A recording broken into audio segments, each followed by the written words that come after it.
আজ আবারও চলে এলাম নতুন একটি ঘটনা নিয়ে। আমি যে ঘটনাগুলি বলি তা সম্পূর্ণ সত্য ঘটনা।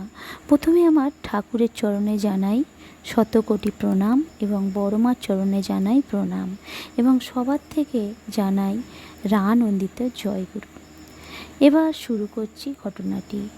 এক অতৃপ্ত আত্মা যে ঠাকুরের কথা শোনার জন্য প্রতিদিন এক দাদা ভাইয়ের কাছে আসতেন এবং ঠাকুরের কথা শুনতেন। এই কথা শুনে হয়তো আপনারা অবাক হবেন যে কোনো আত্মা আবার ঠাকুরের কথা শুনতে চায়, এমনও হতে পারে। ঘটনাটি ঘটেছিল কলকাতার এক কলোনিতে, যে জায়গাটার নাম আমি উল্লেখ করছি না। শুরু করছি ঘটনাটি। আপনাদেরকে বলছি, এক দাদা ভাইয়ের মোবাইলের দোকান ছিল, যেখানে মোবাইল সারানো হতো। একদিন সন্ধ্যাবেলায় এক বয়স্ক মহিলা আসেন তার দোকানে, ছোট একটা কিপ্যাড ফোন নিয়ে, যেটা খারাপ হয়েছিল। তিনি এসে বললেন, এই ফোনটি কি সারিয়ে দেওয়া যাবে?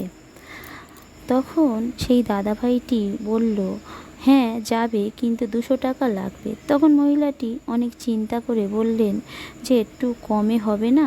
আমার কাছে যে বেশি টাকা নেই, খুব কষ্টে দিন চলে, কিন্তু ফোনটাকে খুব প্রয়োজন। তখন তিনি বললেন, 150 টাকা দিলে হতে পারে, তাতে যদি রাজি থাকেন তো বলুন, তাহলে সারিয়ে দেব।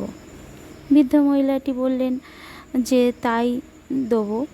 তখন বললেন যে ঠিক আছে, কাল আসুন, হয়ে যাবে।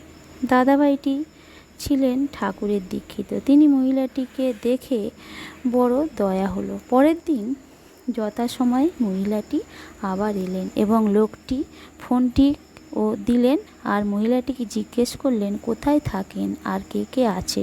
তখন মহিলাটি বললেন, ছেলে মেয়ে সবই আছে, কিন্তু তারা কেউ দেখে না। একটি মেয়ে কাছে থাকে, সে একটু দেখে।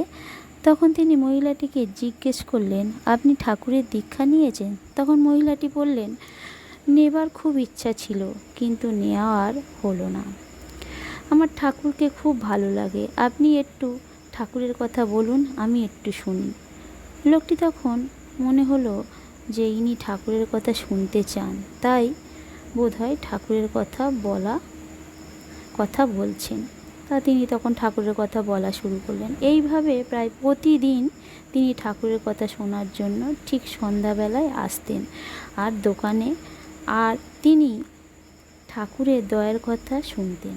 বেশ কদিন পর তার পাশের এক দোকানদার তার কাছে এসে বললেন যে আপনি রোজ একা একা কী কথা বলেন, কেউ তো থাকে না, তবু আপনি একইভাবে বকবক করেন।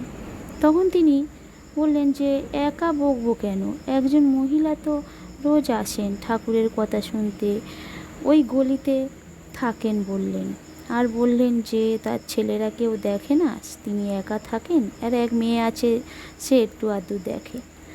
তখন অপর দোকানদারটি বললেন, আমি তো আপনাকে এই সময় প্রতিদিন একা একা কথা বলতে দেখি, কেউ তো থাকে না আপনার কাছে। তখন এই দাদাভাইটি একটু সন্দেহ হয়। সে তখন খোঁজ নেয় আর জানতে পারে যে সত্যিই একজন ওই পাড়ায় থাকেন, কিন্তু 2 মাস হলো তিনি মারা গেছেন এবং সত্যি তার দেখা কেউ ছিল না। ঘরে যাবার আগে ওই মহিলাটি নাকি ইচ্ছা ছিল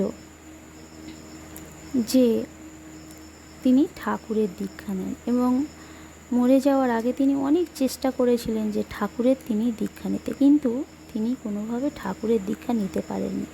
তাই তার আত্মার মধ্যে একটা বাসনা ছিল যে ঠাকুরের দীক্ষা নেবেন বা ঠাকুরের কথা শুনবেন। তাই ওই দাদাভাইটির কাছে তিনি আসতেন। তিনি জানতেন যে তিনি ঠাকুরের দীক্ষিত, তাই তিনি আসতেন এবং ঠাকুরের গল্প শুনতেন।